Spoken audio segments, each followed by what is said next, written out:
And the US stock market is once again beating the stock market of the rest of the world, thanks to a 40% rally in US tech stocks.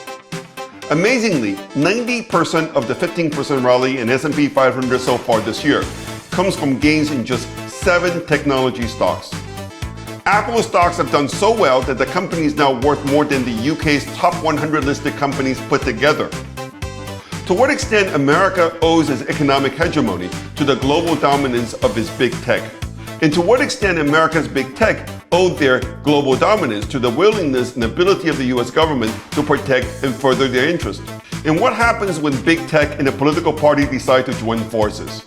With this, what chance does the multipolar camp in the global south have to level the playing field with America? Hi, I'm David Wu, a former Wall Street strategist with a 20-year track record of making actionable predictions about major global change. However you might feel about the stock market, it is a pretty objective gauge of the outlook of the relative economic power of nations. This is because all the stock market really cares about is the money that companies make and whether they can keep making it in the future. The stock market has no national or ideological allegiances. The stock market index for a country is just a summation of the expected future earning power of all the listed companies in that country. So what does the relative performance between the US stock market and that of the rest of the world tell us about the relative economic power of the United States?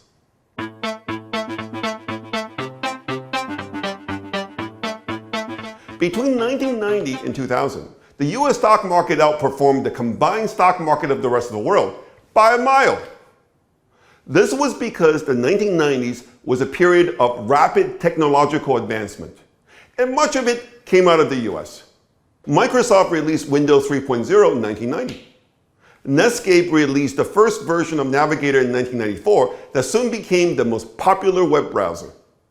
Jeff Bezos launched Amazon.com, which sold books he stored in a garage in 1995. Motorola released StarTAC, the first clamshell cell phone and the first mobile phone to gain widespread consumer adoption in 1996. But all good things eventually come to an end. The US stock market peaked in January 2000. And the relative performance of the US stock market in the decade that followed was very different. After the bursting of the dot-com bubble came the September 11 attack that led to the US invasion of Afghanistan and Iraq. Hard on the heels of the dot-com bubble came another bubble, the housing bubble. When that bubble burst later in the decade, it brought on the worst recession that America had seen since the Great Depression. Against this backdrop, it is no surprise that the US stock market steadily underperformed the stock market of the rest of the world. Indeed, by the start of 2010, most of the US outperformance of the 1990s had been reversed. Then something happened in 2010. The US stock market finished that year somewhat ahead of that of the rest of the world. This set off a decade of steady US outperformance. Indeed, the US stock market has outperformed the rest of the world in 10 out of the past 13 years. Since 2011, the US stock market has returned 320% compared to just 60% for the rest of the world.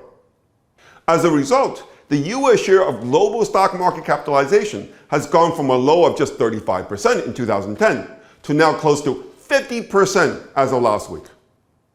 50% is more than 10 times the share of Americans in the world population. 50% is double the US share of the world GDP. 50% is even higher than the dollar's dominant share of the global foreign exchange market of 44%. What this tells us is that American companies have never been more dominant in the world as they are now. What is the reason for this massive outperformance of the US stock market?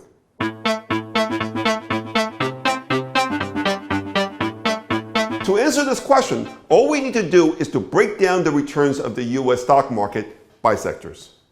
As you can see here, the information technology sector, the IT sector, has been by far the best performing sector since 2011, returning 430%. Industrial companies and financial companies like banks deliver respectable returns, but these returns were only a third of the returns produced by the IT companies. When we look at 5-year trailing returns, the IT sector has been the top performer every year since 2017. The spectacular performance of the US stock market over the past decade is the result of the changing of the guard in the US economy. When we look at the biggest US companies by market capitalization in 2011, ExxonMobil was the largest company, followed by Apple. Microsoft, IBM, and Google were also in the top 10, but they were not much bigger than the likes of Walmart, General Electric, or even P&G, Procter & Gamble. On the whole, the Big Ten was a fairly equal group. Exxon, the biggest company among them, was only twice as big as P&G, the smallest of the Big Ten. In 2023, the Big Ten looked quite different. Walmart, General Electric, and P&G are gone. They have been replaced by Meta, Amazon, Tesla, and the manufacturer of graphic chips, NVIDIA. Now the size of the top three, Apple, Microsoft, and Google, dwarfs all others. Apple's market cap is 6 times greater than that of United Healthcare, the 10th largest company on the list. America's technology companies have 2 defining characteristics. One, they employ relatively few people. Microsoft, Apple, Google, Meta, Tesla, and NVIDIA employ less than 1 million people combined. That is 0.5% of the US civilian labor force. 2, these companies are extremely profitable. The profit margin of Microsoft is 33%, Apple is 24%, and Google is 21%. The fact that these companies are so extremely profitable is the reason why the share of the Big Ten in the total market capitalization of the US stock market is now at 33%. Their share declined sharply in 2022, but is more than recovered in 2023. The launching of ChatGPT, the AI chatbox that in the space of 6 months has become the fastest growing consumer software application in history, has led to a reevaluation of the Big Ten, with the market deciding that they stand more than other companies to benefit from AI. Regardless of whether this will turn out to be true or not, the economic power of the United States has never been so concentrated since the days of the robber barons in the 19th century. It is probably no coincidence, as the earning power of US corporations has become more concentrated, the share of US corporate profit as a share of national income has also reached an all-time high. Put differently, American corporations are now grabbing a bigger share of the income pie than American workers. At the risk of overgeneralization, the fact that the Big Ten make a lot of money but hire relatively few people is probably a major contributor to this phenomenon. Another possibility is that these companies have become so big that they have become effective monopolies with huge pricing power. Microsoft Windows is installed on 74% of all desktop computers. Google's market share for search engine is 93%. Amazon's market share for retail e-commerce is 33%, compared to the second place Walmart at just 6%. Facebook's market share in social media is 65%. Google's Android and Apple's iOS account for 99% of mobile operating systems. These companies might have been great innovators once, but it is less clear that the huge market shares and profits that they command today are the result of their innovation today. It is even possible that their size and clout may be even stifling innovation. It is perhaps no surprise that the Big Ten are the biggest spenders on lobbying in Washington these days. Apple's lobbying expenses rose by 44% last year to reach $9.4 million. But this is still below the $19.7 million that Amazon spent or the $19.2 million that Facebook owner Meta spent. Microsoft spent $9.8 million and Google $10.9 million in 2022. These 5 tech giants spent a combined of nearly $69 million lobbying the federal government last year, a 5% increase over 2021. But $69 million is pocket change compared to the money that these companies make. Tech executives were among the biggest political donors in the 2020 elections. What's more, according to the calculation done by the Center for Responsible Politics, about 98% of political contributions from tech executives went to Democrats.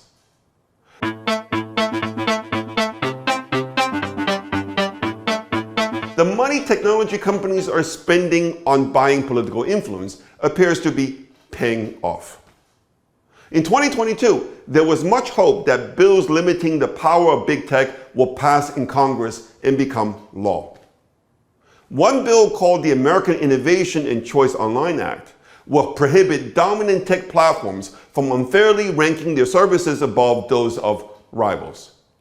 Another bill called the Open App Markets Act sought to require dominant app stores to make it easier for developers to distribute their apps and connect with their customers. Despite the fact that these bills enjoy support from as many liberals as conservatives, neither of these bills even reach a vote on the floor of either chambers of Congress. The bill's sponsors have blamed an aggressive tech influence campaign that derailed the bills. Big tech is America's equivalent of the goose that lays the golden eggs. It is helping the US retain its economic hegemony in the world. It is helping bolster the US dollar's dominance. It is paying a growing share of America's tax base. It is helping the rich in the US to get even richer.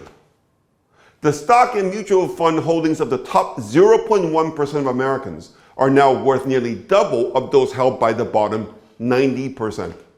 And it is helping one party from keeping the opposing party from power. Unfortunately, this process is becoming self-reinforcing and making big tech even stronger. And any foreign competition that threatens to derail the state of affairs will be dealt with harshly. It is just a question of when before TikTok, which threatens Google-owned YouTube and Facebook-owned Instagram, will be completely banned in the US. When Huawei became the world's second largest smartphone manufacturer in 2018, its fate was sealed. Today, Huawei phones and equipment are banned by the US and many US allies.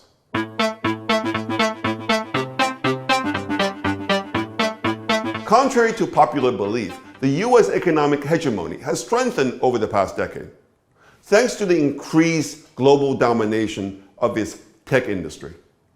America's big techs have become so big and so rich and so entrenched in the political system that they're less dependent on continued innovation to maintain their market shares. Moreover, the willingness of Washington to use its political leverage to further and protect the interests of the tech industry will keep foreign competition at bay. America is becoming a tech oligarchy that has money, political connections, controls the media, and most importantly, has data on everyone. This is what the multipolar camp and the global south are up against in their drive to level the playing field with the United States. It won't be easy, that is for sure. If you got something out of this program, please hit like and subscribe to my free YouTube channel. Let me know what you think by posting your comments on the video. If you want to learn more about my investment strategy, come visit us at davidwuunbound.com.